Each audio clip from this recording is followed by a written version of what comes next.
Okay, so I joke that my inbox has turned into a spiritual 911 hotline, but it's actually kind of true. People message me all the time and ask me, can you call on your angels for my mom or my husband or this court case?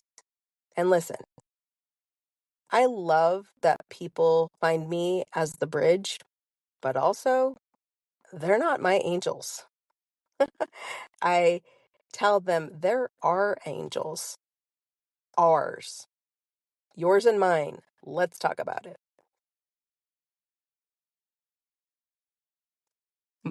So, how did I realize that I had a connection with the angels? Honestly, when I was old enough to go into metaphysical stores and buy my own things, I was in them. I remember my first crystals that I bought were amethyst, tiger's eye, and rose quartz. And my first oracle decks that I've ever got were all angelic theme. And that's kind of how it all started.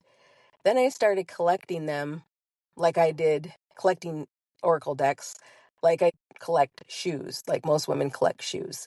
Now, don't get me wrong, I still have a lot of shoes, but I actually think I'm at the point where I now have more oracle decks than shoes.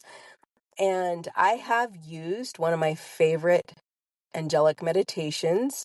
Shout out Steve Nobel on YouTube. I could literally feel the room shift with his precursor to all of his meditations. As a matter of fact, if I know I'm going to use one of his meditations, I will put on a jacket because with me, if I'm not doing healings, if I'm laying for meditation and the angels are coming, I got to put a jacket on because I feel cool. And some people feel hot. So there's no right or wrong with how you feel them. But also, I had noticed along my journey of getting all of the certifications that I have. One of them was energy healing. And I actually had clients sense presence in the room. Now, I set the intention for them to release whatever they didn't need anymore, but I also asked for the angels of the four directions to be overseeing the healing. But I had clients that would close their eyes and be highly intuitive because honestly, in order for you to believe in energy healing, you kind of have to have a higher intuition anyway. And these highly intuitive clients actually would feel both me working on them and then somebody opposite of me energetically on the opposite side of the table. So if I was at the 3 o'clock, they felt somebody also at the 9 o'clock and follow me around the table. As I worked my way around the table, they also felt the presence. So I would joke with them to see if they could ever figure out where I was on the table whenever I was sending energy to them. And most of the time they couldn't. And when they thought they could, they were wrong. So, one of the most validating moments that I had, though, was my stepdad actually, during his hospice days and his final days before his transition, I did a energy healing on him to help him with sleep and pain. And I intentionally out loud called in the angels. I used one of my angelic healing tuning forks to clear the room in all the directions. And I called in the angels. Well, he could see them. And he was like, whoa, there's angels in here. And I kind of just laughed, and my mom did too, because he was seeing all kinds of stuff towards the latter parts of his care. But it was fun for him to trip out on the fact that the angels had arrived for the healing. And then people, I don't know how they found out, but they started asking me to call the angels for them. Like I had some special golden phone that was specifically to the angels. It started with casual messages in my inbox on Facebook or Instagram, and I would voice clip them back because they would say something like, hey, can you call on the angels for my cousin or my mom that's in the hospital, or I got a big court date that I have anxiety about.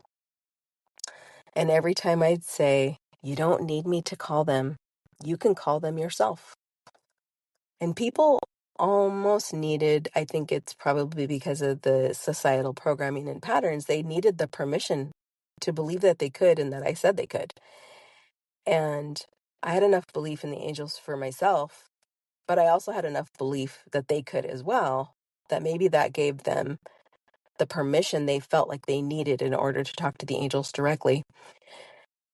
There's so many angels, including unemployed angels, that are sitting waiting for an assignment and nobody calls upon them. So my spiritual 911 moments in my inbox, I mean, this is just the angel part. I've got even more that I'll share later. But my inbox became like this go-to for angelic support, requests, hospitals, courtrooms, anxious pets. I think people would come to me knowing that they're not going to be judged because they're like, well, if I could think of anybody on my friends list, I could go to Sylvia for support. And I know a lot of the angelic's names of which ones help with what thing, but you don't really even need to know that. The angels are like a divine dispatch headquarters. They'll get the team that'll be right for you and your needs. So the night my mom fell and the angels showed up. My mom fell and she hit her head and she was bleeding heavily due to the medicine she was on. It was a blood thinner. And I had just had the longest day ever. And I was just like crawling into bed. I had just taken off my bra, put my pajamas on. I was exhausted. And I got a text message. Mom was in trouble. And she's going to be taken in the ambulance to the hospital. We can't get her blood to stop. She had a gash on her head. It wouldn't stop bleeding. And I'm thinking, oh my gosh, I know exactly what hospital she's going to. It's a good 45 minutes in the dark to get there. I think it was well after midnight. And then I thought, wait a minute, the angels don't need to drive and they can move as fast as thought. And I sat there in a position where I was beating myself up completely that I should go. But I also knew the hospital they were going to that has no room for visitors. They have a tiny, like 2x2 bench that people have to sit on. If you have one person, you're lucky to squeeze onto it. Two people, if you're one is sitting on the edge. But they don't have room for three people. And I already knew two of my siblings were going to be there. So I sat on the edge of my bed and I called in Archangel Michael. Because honestly, when I've had to rest in stressful situations like sleep paralysis, or my mom is in the hospital, and my Archangel Michael comes to mind all the time. So if you don't know who to call for help, I mean, I just called. I said, hey, listen, I did a huddle up. I said, hey, team, Archangel Michael, I don't know which angel needs to help with this. Please gather them. I'm asking for the right doctors, the right nurses. I need calm energy, if at all possible. If I can ask for a tiny favor and ask for grandma, because just like chicken soup is good for the soul when you're sick, everybody wants their mom when they're not feeling well. And so grandma is passed over on the other side. And I said, if grandma can't, because of whatever reason, you could always send Mother Mary or Guadalupe. And then I fell asleep because the angels completely wrapped me in a warm blanket cocoon of peace. My mind was completely emptied of any worry, any guilt, any fear. And the next morning, I woke up to a phone full of text messages. My mistake was I forgot to tell my siblings that I sent the angels and grandma to the hospital. And my phone was in a group message of the fact that grandma came. Mom said she saw grandma. Grandma was in a giant pink cloud in the corner, and nobody knew but my mom. And that sealed it for me. I was so excited. Of course, I wanted to let my mom heal, but I had so many questions because I was like, oh my gosh, grandma came. I knew without a shadow of a doubt the angels would be there. But I was asking for a favor, and my favor was like, hey, if you can send grandma, that'd be great. That always makes everybody feel better. If you're not feeling well, ask for your mom. And so I asked for her mom, who's on the other side, and clearly, that happened. So I was like, whoa, that's wild. And I can't wait to ask her about it. So I had to wait for her to get well in order to ask her what happened. And she said, yeah, I was just sitting there in hospital room and talking to all the nurses. Everybody was so nice and they were taking care of me. And all of a sudden, in a pink cloud in the corner, I can see my mom's face. And she just popped in for a visit. And I was like, that is so cool. Well, I forgot to tell everybody. I asked for the angels to make sure you had the best care and grandma could visit and everybody would be calm and everything would go smoothly and you'd have the best care ever. And it happened. So, I mean, wild, right? And then, so another powerful encounter. So, my mom, this is an encounter in yellow scrubs, angel.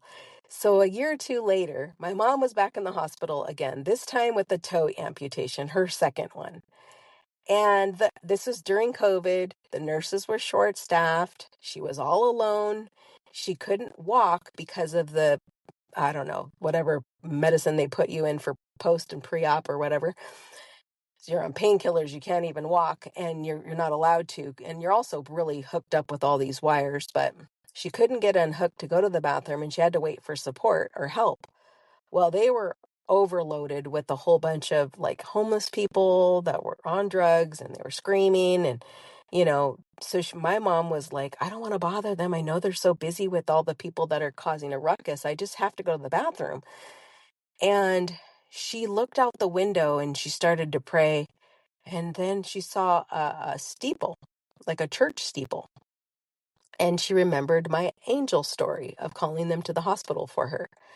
And she thought, well, maybe I can call on Sylvia's angels. And suddenly this Fabio looking hot dude that was all buff, wearing yellow scrubs, appeared from behind this curtain, the curtain that gives you the privacy curtain to the door. And he says, hey, this lady needs help. And then completely vanished afterwards. The nurses came running and she finally got the help that she needed. And then she asked them, who was that guy? I've never seen that guy before. And he was definitely easy on the eyes. They all started laughing because nobody knew who she was talking about. And that's how fast angels can work. Just even a thought. And I don't think she said anything out loud.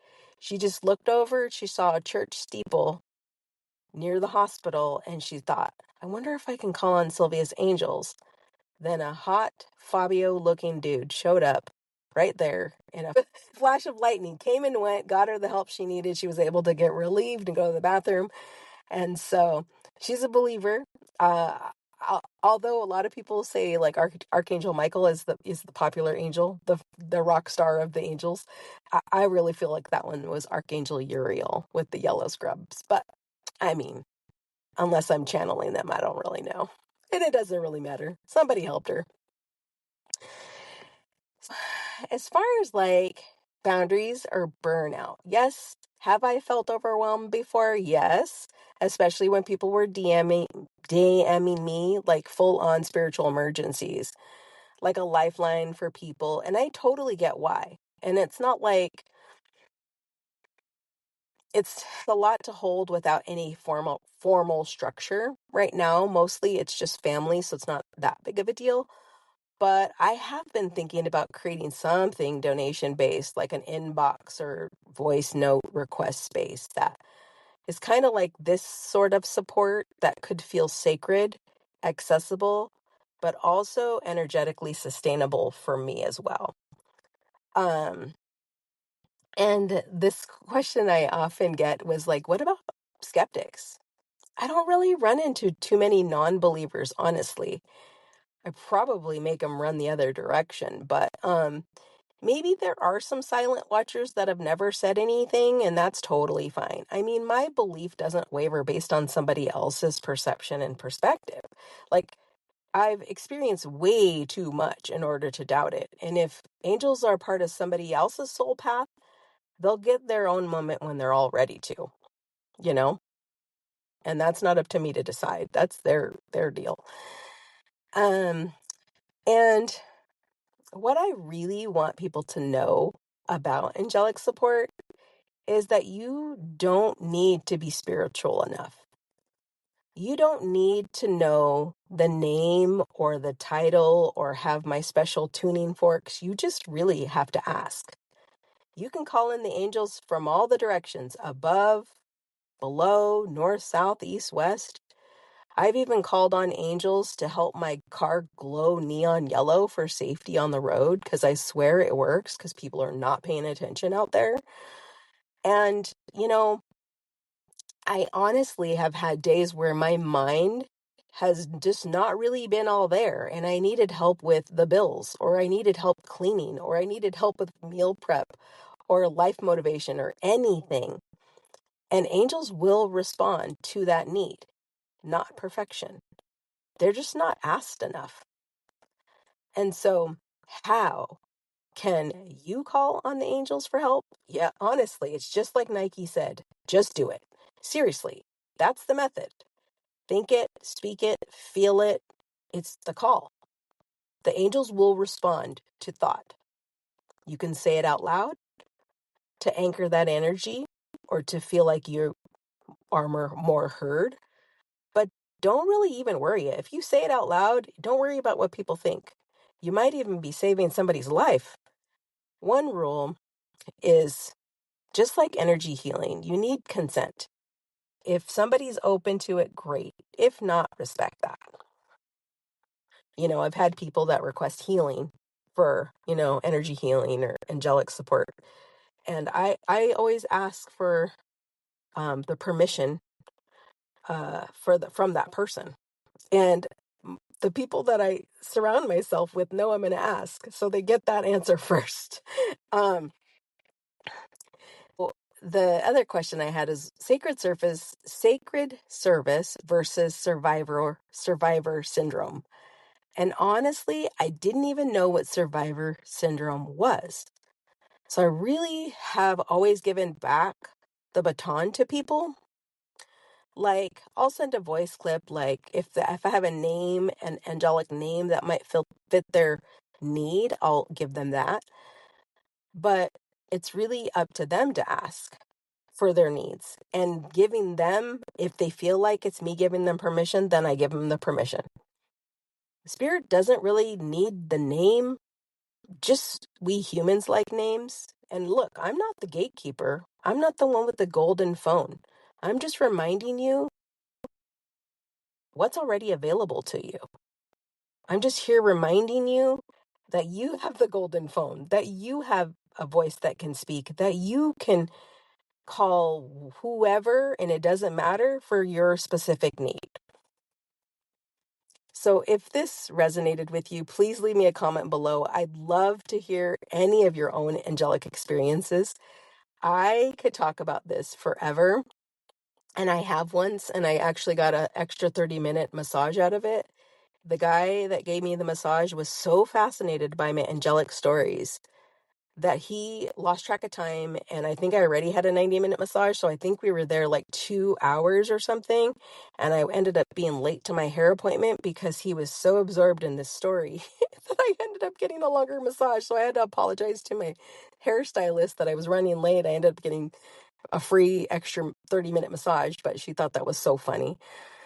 But so whether it's a wild story, an emotional story, a subtle story, or just weird, I would love to hear your story in the comments. If you feel called, if you've never called on angels before, try it. Like seriously. And if you have, and something weird or crazy happened, let me know that too. Seriously, you got nothing to lose and everything to feel or express. And you never know who's quietly looking in these comments because I can't be the only crazy one out here, people. And if you have ever quietly slid into my inbox for spiritual support, you're not alone. I got you. And I'm always going to remind you and give you back the baton because you've got access to. And with that, there's my spiritual 911 inbox story, and I have more where that came from. Maybe not on angels, but we'll pick that baton up later. Thanks for listening.